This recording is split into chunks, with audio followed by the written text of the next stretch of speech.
नमस्कार, good morning, Radhe Radhe. आप सभी का फ्यूचर कोचिंग क्लासेस में बहुत बहुत स्वागत है। तो दोस्तों, कैसे हैं आप? आशा करता हूं कि आप स्वस्थ होंगे, मस्त होंगे और पढ़ रहे होंगे। पढ़ते रहिए और संगम सीरीज देखते रहिए। करंट अफेयर की बहुत ही महत्वपूर्ण सीरीज चलती है फ्यूचर कोचिंग क्लासेस के माध्यम से। डेली आपको मिलता है करंट अफेयर। तो करंट अफेयर के साथ साथ एक ब्रह्मास्त्र भी रहता है, जीके का, जो बहुत महत्वपूर्ण टॉपिक लिया जाता है इस ब्रह्मास्त्र में। तो चलिए स्टार्ट करते हैं आज की श्रृंखला का। तो दोस्तों, आज की श्रृंखला का पहला क्वेश्चन है जो पिछली क्लास में दिया गया था। आपको कहा गया है अंतर्राष्ट्रीय गणित दिवस कब मनाया गया। तो आपका ऑप्शन एक है 12 मार्च, दूसरा है 14 मार्च, तीसरा है 13 मार्च, चौथा इनमें से कोई नहीं। तो बहुत से दोस्तों ने इसका आंसर दिया था। तो दोस्तों, आंसर क्या होगा? आंसर हमारा है 14 मार्च। 14 मार्च को प्रतिवर्ष अंतर्राष्ट्रीय गणित दिवस मनाया जाता है। अब बात आती है दोस्तों, 1 मार्च को क्या मनाया जाता है? 1 मार्च की बात करें दोस्तों तो शून्य भेदभाव दिवस। क्या दोस्तों? शून्य भेदभाव। वही बात की जाए 2 मार्च को कुछ खास नहीं है। तो 3 मार्च को मनाया जाता है विश्व वन्य जीव दिवस। कौन सा? विश्व वन्य जीव दिवस। बात की जाए 4 मार्च को क्या मनाया जाता है दोस्तों? आपको याद होगा, राष्ट्रीय सुरक्षा दिवस। हमने पढ़ाया था राष्ट्रीय सुरक्षा दिवस। बात की जाए दोस्तों 8 मार्च को क्या मनाया जाता है? अब की 8 मार्च को होली भी था और 8 मार्च को दोस्तों इंटरनेशनल वुमेन डे मनाया गया आपकी बार। ठीक है, डेट बहुत अच्छा था, इंटरनेशनल वुमेन डे। वही बात की जाए दोस्तों, अभी जल्दी में मनाया गया था 10 मार्च को। 10 मार्च को मनाया गया था CISF का 54वां स्थापना दिवस। ठीक है, CISF का 54वां स्थापना दिवस। तो ये कुछ महत्वपूर्ण दिवस हैं मार्च माह के, आप याद रखिएगा। चलिए देखते हैं पहला क्वेश्चन।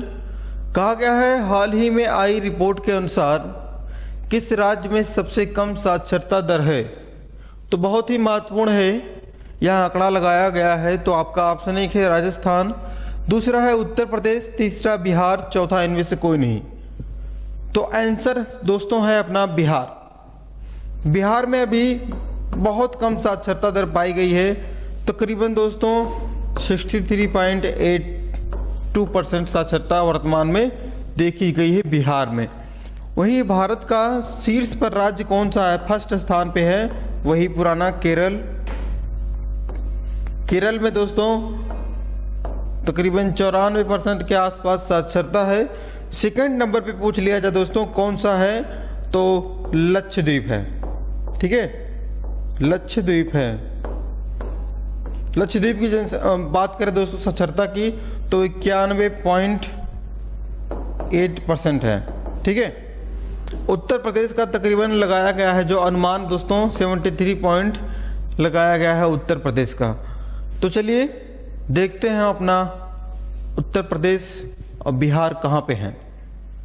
देखिए, उत्तर प्रदेश से सटा हुआ एरिया है बिहार। बात करें दोस्तों बिहार की, तो बिहार की स्थापना कब हुई थी? तो दोस्तों बिहार की स्थापना हुई थी 22 मार्च 1912 को। बहुत पहले स्थापना हो चुकी थी बिहार की। वही बात कीजिए दोस्तों, बिहार की राजधानी पटना है। सीएम की बात की जाए तो कौन है? नीतीश कुमार है।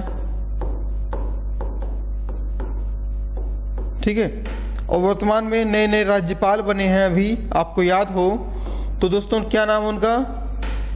राजेंद्र विश्वनाथ। क्या नाम है? राजेंद्र विश्वनाथ हैं। ठीक है, थोड़ा और क्वेश्चन देखें हम बिहार से। जैसे पूछ ले उप मुख्यमंत्री कौन है? कौन सी बात की जा रही है? उप सीएम की। उप मुख्यमंत्री तो कौन है? तेजस्वी यादव जी हैं। तेजस्वी यादव जी। ठीक है, इतनी बातें ध्यान देंगे। वही बात की जाए बिहार का राष्ट्रीय पशु क्या है? पशु की बात की जा रही है तो ध्यान दीजिएगा आप, पशु बैल है। ठीक है, वही बात की जाए दोस्तों, वृक्ष क्या है? वृक्ष पीपल का है। और एक क्वेश्चन और बन सकता है, पुष्प। पुष्प दोस्तों गेंदा का फूल है। ठीक है, और पक्षी की बात के लिए तो गौरैया है। क्या है?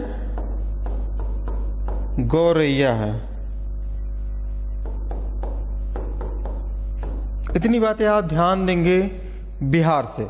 और एक अभ्यास क्या हुआ था दोस्तों, 1917 में गांधी जी द्वारा क्या किया गया था? चंपारण। कौन सा? आपको याद होना चाहिए, चंपारण सत्याग्रह हुआ था। किसके द्वारा? महात्मा गांधी जी का यह पहला था। ठीक है, चलिए हम देखते हैं आज का दूसरा क्वेश्चन। कहा गया है हाल ही में रेशम उत्पादकों के लिए बीज बीमा शुरुआत करने वाला भारत का पहला राज्य कौन बन गया दोस्तों? तो आपका ऑप्शन एक है गुजरात, दूसरा है मेघालय, तीसरा है उत्तराखंड, चौथा है इनमें से कोई नहीं। तो बेहद ही महत्वपूर्ण क्वेश्चन है। तो आपका सही आंसर दोस्तों है दूसरे का, उत्तराखंड। ठीक है, उत्तराखंड बन गया है पहला राज्य। अब बात करते हैं दोस्तों उत्तराखंड की। तो उत्तराखंड की राजधानी सबसे पहले आपको याद होनी चाहिए। उत्तराखंड की 2 राजधानियां हैं। नंबर 1 देहरादून। ठीक है, दूसरा क्या है? गैरसैंण। गैरसैंण। कंडीशन क्या है? दोनों को बनाने की आवश्यकता क्यों पड़ी? क्योंकि देहरादून दोस्तों क्या है? देहरादून शीतकालीन राजधानी है। ठीक है, वही गैरसैंण की बात करें दोस्तों, ये ग्रीष्मकालीन राजधानी है। ठीक है, आपको याद होना चाहिए, देहरादून शीतकालीन, गैरसैंण ग्रीष्मकालीन। तो आइए देखते हैं कुछ महत्वपूर्ण पॉइंट है जो उत्तराखंड से। उत्तराखंड है कहाँ पे? देखिए, ये देखिए, देव की नगरी के नाम से जाना जाता है उत्तराखंड। तो दोस्तों सबसे पहले उत्तराखंड की स्थापना की बात आती है तो उत्तराखंड उत्तर प्रदेश से अलग हुआ था। किससे अलग हुआ था? उत्तर प्रदेश थे। 9 नवंबर सन 2000 को उत्तराखंड उत्तर प्रदेश से अलग हुआ। लेकिन जब यह अलग हुआ था इसका नाम उत्तरांचल था और बाद में इसका नाम उत्तराखंड कर दिया गया 2007 में। अब बात करते हैं, उत्तराखंड में एक राष्ट्रीय उद्यान है। क्या नाम है उसका? सबसे पहले नाम था उसका दोस्तों क्या था? 1936 में। कब दोस्तों? ध्यान देंगे डेट, 1936 में उस पार्क का नाम था हेली राष्ट्रीय उद्यान। हेली राष्ट्रीय उद्यान। ठीक है, वही बात की जाए उसके बाद इसका नाम बदल दिया गया, कर दिया गया जिम कॉर्बेट। क्या दोस्तों? जिम कॉर्बेट कर दिया गया।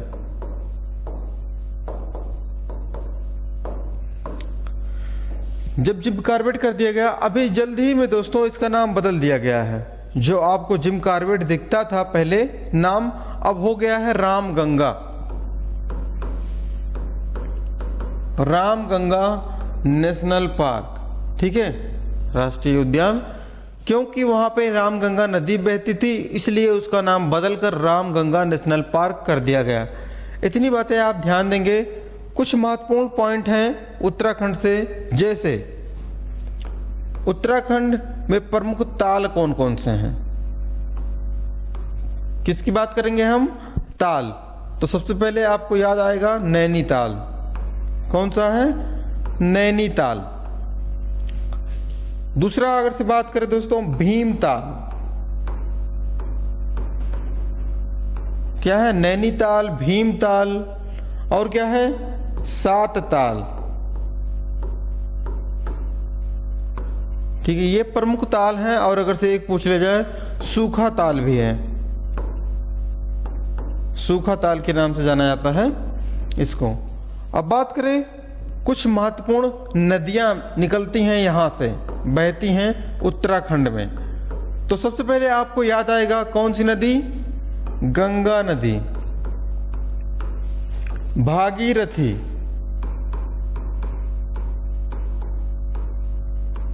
और क्या है? अलकनंदा। भागीरथी, अलकनंदा, मंदाकिनी।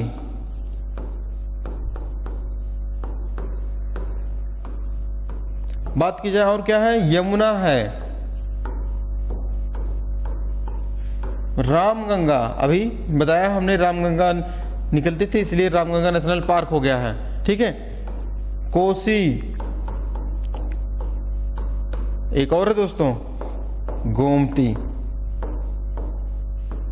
ये महत्वपूर्ण नदियां कहां से बहती हैं? उत्तराखंड राज्य में बहती हैं। गंगा हो गया, भागीरथी हो गया, अलकनंदा हो गया, मंदाकिनी है, यमुना है, रामगंगा, कोसी और गोमती। ये बातें आप ध्यान देंगे। कुछ और एक फैक्ट आपके एग्जाम में पूछ सकता है। क्या दोस्तों पूछेगा? जनजातियां। जनजातियां कहाँ की बात की जा रही है? उत्तराखंड के बारे में हम चर्चा कर रहे हैं। तो उत्तराखंड की जनजातियों के बारे में सबसे पहले आपको याद आएगा जौनसारी। कौन सा है? जौनसारी। दूसरी बात की जाए दोस्तों, थारू, बुक्सा, भूटिया, क्या हो गया? जौनसारी, थारू, बुक्सा, भूटिया और राजी। ये प्रमुख जनजातियां हैं कहां पे? उत्तराखंड में, ठीक है। चलिए हम देखते हैं उत्तराखंड के मुख्यमंत्री जी के बारे में। तो उत्तराखंड के मुख्यमंत्री अगर से पूछ लिया जाए तो कौन है? पुष्कर सिंह धामी। पुष्कर सिंह है, ठीक है। इतनी बातें आप ध्यान देंगे। चलिए हम देखते हैं अपना अगला क्वेश्चन। क्वेश्चन तीसरा है, हाल ही में संयुक्त भारत सिंगापुर आभास जिसका नाम क्या है? बोल्ड कुरुक्षेत्र, कहां संपन्न हुआ? तो बेहद ही महत्वपूर्ण क्वेश्चन है। तो आपका ऑप्शन है कि भोपाल, दूसरा जोधपुर, तीसरा जैसलमेर। तो आपका सही आंसर दोस्तों क्या होगा? अभी जोधपुर में यह संपन्न हुआ। कहां पे संपन्न हुआ? जोधपुर में। जोधपुर है कहां पे दोस्तों? राजस्थान में है। तो चलिए मैप में देखते हैं राजस्थान है कहां पे। देखिए भारत का सबसे बड़ा राज्य पूछा जाए क्षेत्रफल की दृष्टि से तो कौन सा है दोस्तों? राजस्थान है, ठीक है। कौन सा राज्य है? राजस्थान है। वही बात की जाए दूसरे नंबर पे कौन आता है दोस्तों? मध्य प्रदेश, तीसरे पे महाराष्ट्र, चौथे पे उत्तर प्रदेश आता है। बात करेंगे राजस्थान के बारे में। तो राजस्थान सीमा किससे बनाता है? देखिए एक इंटरनेशनल सीमा बनाता है राजस्थान पाकिस्तान के साथ। वही राज्य पूछा जाएगा तो गुजरात, मध्य प्रदेश, उत्तर प्रदेश, हरियाणा, चंडीगढ़, पंजाब। ये बातें आप ध्यान देंगे राजस्थान से। चलिए राजस्थान के बारे में थोड़ा चर्चा करें। तो राजस्थान की स्थापना कब हुई थी? 30 मार्च 1949 को राजस्थान राज्य की स्थापना हुई थी। वहीं मुख्यमंत्री के बारे में बात करें, सीएम की बात करें दोस्तों, तो आप सभी को याद होगा अशोक गहलोत। कौन है? ठीक है, अशोक गहलोत जी हैं। वही बात करें दोस्तों, अभी एक मंदिर बन रहा था। मंदिर क्या कहें हम, एक स्टेचू बन रहा था भगवान भोलेनाथ की। तो स्टेचू ऑफ बिलीफ के नाम से उसे माना जाएगा। यह भोलेनाथ की सबसे ऊंची प्रतिमा है। कहाँ पे बनेगी? राजस्थान में बनेगी। उसका हाइट अगर से पूछा जाएगा तो 369 क्या है, ध्यान देंगे आप, 369 फीट है। अब बात करते हैं कुछ महत्वपूर्ण स्थान के बारे में। राजस्थान के कुछ महत्वपूर्ण स्थान जैसे क्या है? हवा महल है राजस्थान में, ठीक है। आपको याद होगा विजय स्तंभ भी है, विजय स्तंभ कहां पे है? राजस्थान में ही है, ठीक है। और सबसे पहले आप ध्यान देंगे एक स्थान है दिलवाड़ा जैन मंदिर। दिलवाड़ा जैन मंदिर कहाँ पे है? ये दोस्तों माउंट आबू जो है वहां पे है दिलवाड़ा जैन मंदिर। थोड़ा और देखते हैं, आपने सुना होगा भगवान खाटू श्याम का भी कहाँ पे है स्थान? राजस्थान में भी है। और मीराबाई भी कहाँ के थे? उनका ससुराल कहाँ पे था? राजस्थान में ही था। ठीक है, अब बात करते हैं, एक सांभर झील है। कौन सा है? सांभर झील कहाँ पे है? राजस्थान में है। सांभर झील बहुत महत्वपूर्ण है आपके एग्जाम के लिए, क्योंकि यहां से क्वेश्चन अगर से बनेगा तो किस प्रकार से बनेगा इसको हम देखते हैं। जैसे पूछ सकता है सबसे पहले, सांभर झील क्यों फेमस है? इसकी लवणता बहुत अधिक है। लवणता की दृष्टि से भारत का सबसे बड़ा क्या है? झील है। लवणता की दृष्टि से, नहीं तो क्या है? ये नहीं है, चिल्का झील है। अब बात करते हैं सांभर झील की। तो सांभर झील के दोस्तों पास में 12 अप्रैल, कब दोस्तों? 12 अप्रैल 1958 को एक नमक जो होता है ना, Hindustan salt limited, HCL, Hindustan salt limited की स्थापना हुई थी। कहां पे? 12 अप्रैल 1958 को। और सांभर झील को दोस्तों यूनेस्को विश्व धरोहर में शामिल किया गया है।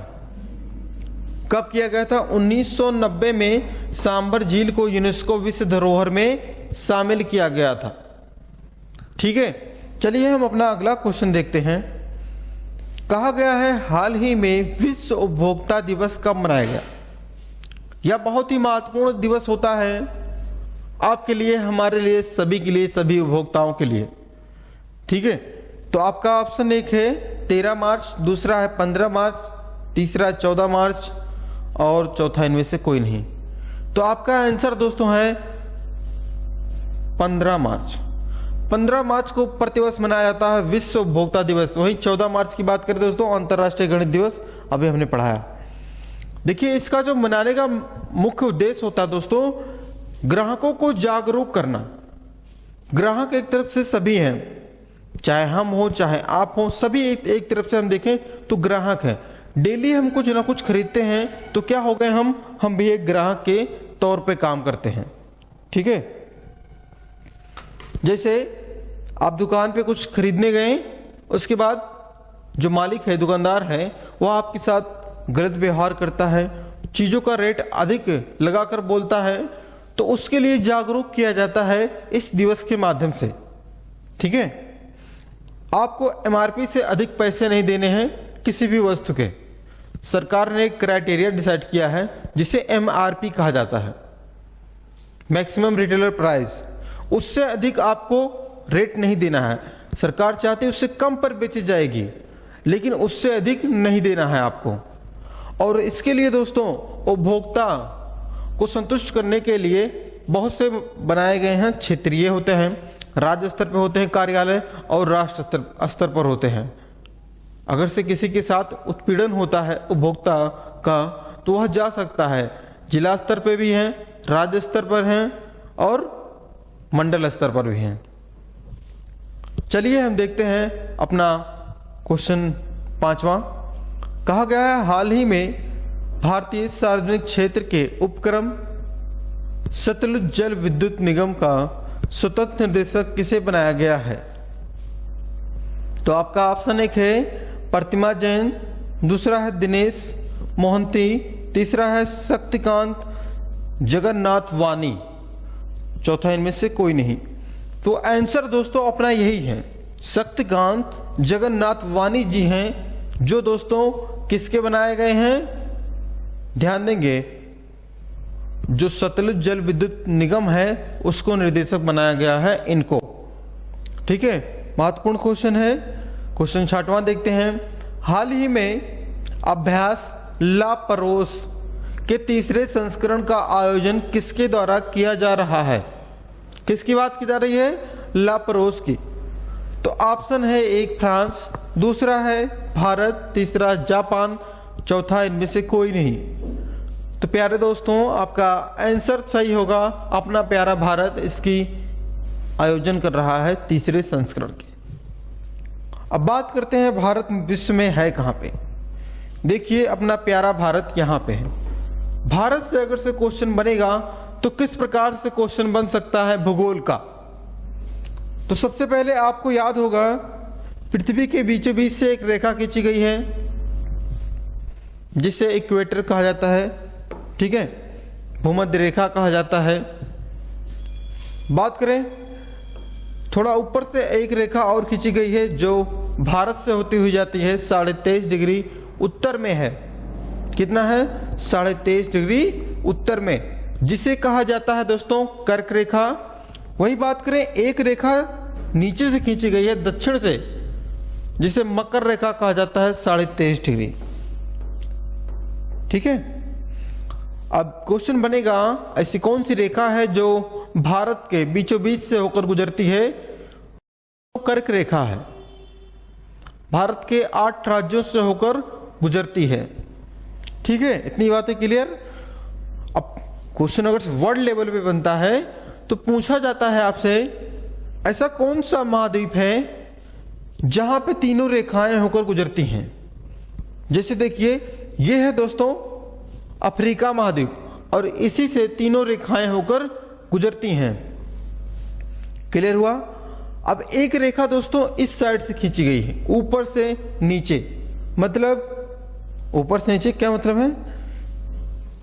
जो ध्रुव हैं ध्रुवों से ध्रुवों को मिलाया गया है। किन से ध्रुवों से ध्रुवों को।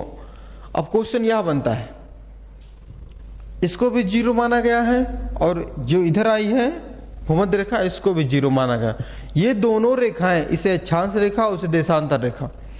अक्षांश रेखा और देशांतर रेखा कहाँ पे मिलती हैं? यहाँ पे है गिनी, तो गिनी की खाड़ी के पास मिलती हैं दोनों रेखाएं। भारत पूछा जाए किस गोलार्ध में आता है तो गोलार्ध पूछा जाएगा तो देखिए उत्तरी गोलार्ध है, ठीक है। देशांतर पूछा जाएगा तो पूर्वी देशांतर में है। अब पूछा जाएगा जनसंख्या के दृष्टि से क्षेत्रफल की दृष्टि से भारत का स्थान क्या है। जनसंख्या से पूछा जाएगा तो नंबर दूसरे पे है, और क्षेत्रफल की दृष्टि से पूछा जाएगा तो रसिया नंबर 1 पे है, नंबर 2 पे कनाडा है। कुछ लोगों का मानना है कि चाइना नंबर 1 पे है, कुछ लोग कहते हैं अमेरिका नंबर 3 पे है। कुछ लोग का मानना है कि चाइना नंबर 3 पे है, कुछ लोग का मानना है अमेरिका नंबर 3 पे है। तो हम मानते हैं दोस्तों अमेरिका को नंबर 3 पे, चाइना को नंबर 4 पे। 5वें क्रम पे रख देते हैं हम ब्राजील को, 6वें क्रम पर रख देते हैं ऑस्ट्रेलिया को, और 7वें क्रम पे रखेंगे हम भारत को। इतनी बातें आप ध्यान देंगे। चलिए हम देखते हैं अपना अगला क्वेश्चन। कहा गया है हाल ही में आई रिपोर्ट के अनुसार स्वतंत्रता के बाद भारत में महिला साक्षरता दर कितनी बढ़ी है। देखिए बहुत अच्छा काम हुआ है, विकास हो रहा है, लोग जागरूक हो रहे हैं, महिलाओं को पढ़ाने में आगे प्रोत्साहित कर रहे हैं। तो दोस्तों आपका ऑप्शन एक है 7%, दूसरा 11%, तीसरा है 9%, चौथा इनमें से कोई नहीं। तो आंसर दोस्तों क्वेश्चन नंबर 7वें का है तो करीबन 11%। कितना परसेंट दोस्तों? 11% की बढ़ोतरी हुई है और करीबन हो गया है वर्तमान में देखा जाए 84.7% समथिंग हो गया है, ठीक है। चलिए हम आगे देखते हैं। कहा गया है हाल ही में CO2 आयात करने वाला, इसे समुद्र के नीचे स्टोर करने वाला क्या कर रहा है? आयात भी कर रहा है और समुद्र के नीचे क्या कर रहा है? दबा भी रहा है, स्टोर कर रहा है। तो कौन सा देश बन गया है? अब पहले क्रम पर है। तो ऐसा काम कर रहा है दोस्त कौन सा देश? आपका ऑप्शन एक है डेनमार्क, दूसरा ऑस्ट्रेलिया, तीसरा सिंगापुर, चौथा इनमें से कोई नहीं।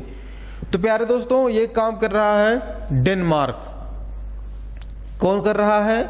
डेनमार्क कर रहा है। तो आइए देखते हैं डेनमार्क है कहां पे। ये देखिए डेनमार्क है। क्या है? डेनमार्क देश है। इसकी अगर से राजधानी अगर से आपसे पूछ ली जाए तो क्या है?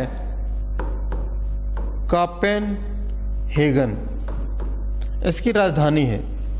मुद्रा पूछ ली जाए तो क्या है? डेनमार्क की मुद्रा डेनिश है, डेनिश क्रोन, डेनिश क्रोन है। वही भाषा पूछ ली जाए तो डेनिश ही है। ठीक है, चलिए देखते हैं हम आगे। क्वेश्चन नंबर 10वां है, कहा जा रहा है हाल ही में 3 साल की पाबंदियों के बाद किस देश ने पर्यटकों के लिए अपनी सीमाएं खोल दी?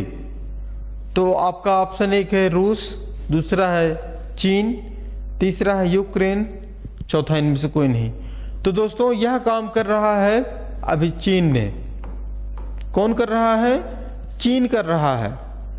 बात अभी करंट अफेयर की आई तो करंट अफेयर का भी ज़्यादा पुराना न्यूज नहीं है। तो एक उपग्रह भेजा था, कौन सा? नाम इंपॉर्टेंट है, झोंग सिंह। क्या है? झोंग सिंह 26। ये बात याद देंगे, ये चीन का संचार उपग्रह था। वही बात की जाए, चीन ने एक क्या कैसे देश हम कहें तिब्बत को शामिल किया था, अपने में मिला लिया था। 1950 में चीन ने तिब्बत को शामिल कर लिया अपने हिस्से में। बात आती है दोस्तों, चीन के साथ एक युद्ध भी हुआ था भारत का। कब हुआ था? 1962 में। और चीन के साथ एक रेखा भी बनती है जिसका नाम है मैकमोहन। इतनी बातें आप ध्यान देंगे। कुछ और फैक्ट हम देखते हैं चीन के बारे में। जैसे चीन की राजधानी क्या है? बीजिंग है। सभी को पता होगा चीन की राजधानी बीजिंग है। वही बात की जाए दोस्तों, चीन की मुद्रा क्या है? रेमिनमी है। क्या है? रेमिनमी है। बात की जाए दोस्तों, चीन का राष्ट्रीय दिवस कब मनाता है? चीन अपना राष्ट्रीय दिवस मनाता है 1 अक्टूबर 1949 को। चीन अपना राष्ट्रीय दिवस मनाता है। कुछ और फैक्ट, जैसे चीन के समीप में है गोबी का मरुस्थल। कौन सा मरुस्थल है? गोबी का मरुस्थल। ठीक है, गोबी का मरुस्थल है चीन और मंगोलिया के बॉर्डर पर। वही बात की जाए, चीन में सबसे अधिक कौन से धर्म के लोग मान्यता दी जाती है चीन के लोगों के द्वारा? तो दोस्तों बौद्ध धर्म को। कौन से धर्म को? बौद्ध धर्म के लोग बहुत अधिक मात्रा में माने जाते हैं चीन में। ठीक है, ये कुछ महत्वपूर्ण फैक्ट्स हैं चीन के बारे में। आगे हम देखें चीन है कहाँ पे। देखिए ये एशिया कॉन्टिनेंट में आता है, एशिया महाद्वीप में आता है चीन। यहाँ पे देखिए मंगोलिया है और यहाँ पे देखिए भारत से भी टच करता है, जिसकी रेखा का नाम है मैकमोहन रेखा। क्लियर है? आगे चलें। अब आज का ब्रह्मास्त्र दोस्तों बेहद ही महत्वपूर्ण ब्रह्मास्त्र है आज की श्रृंखला का। तो कहा गया है कोशिकाओं का अध्ययन कहलाता है, क्या कहलाता है? साइटोलॉजी कहलाता है।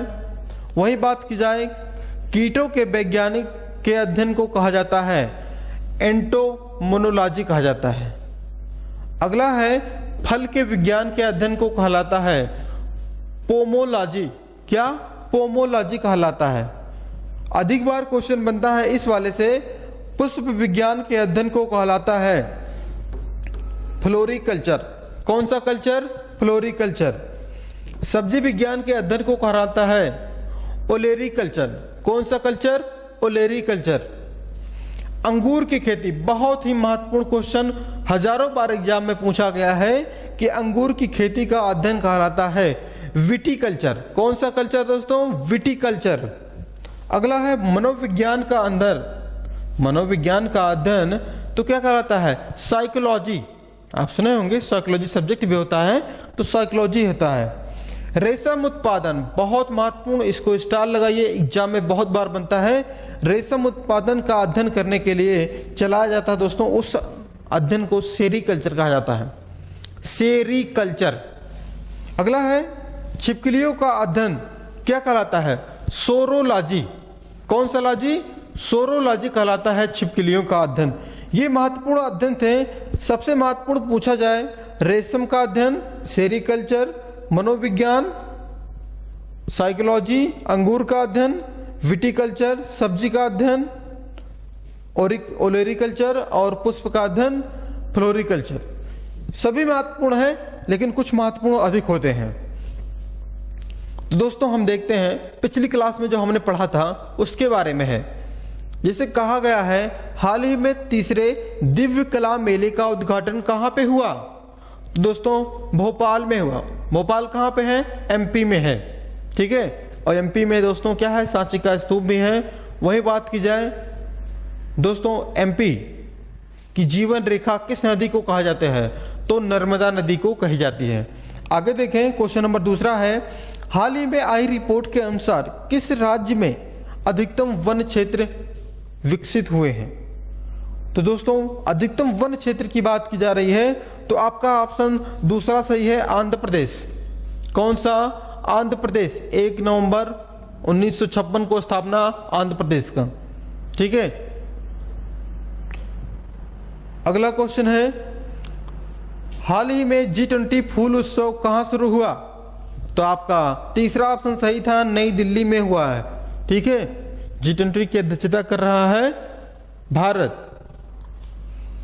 हाल ही में किस देश ने पनडुब्बी के साथ दागने जाने वाली 2 रणनीतिक क्रूज मिसाइलों का सफलतापूर्वक से परीक्षण किया?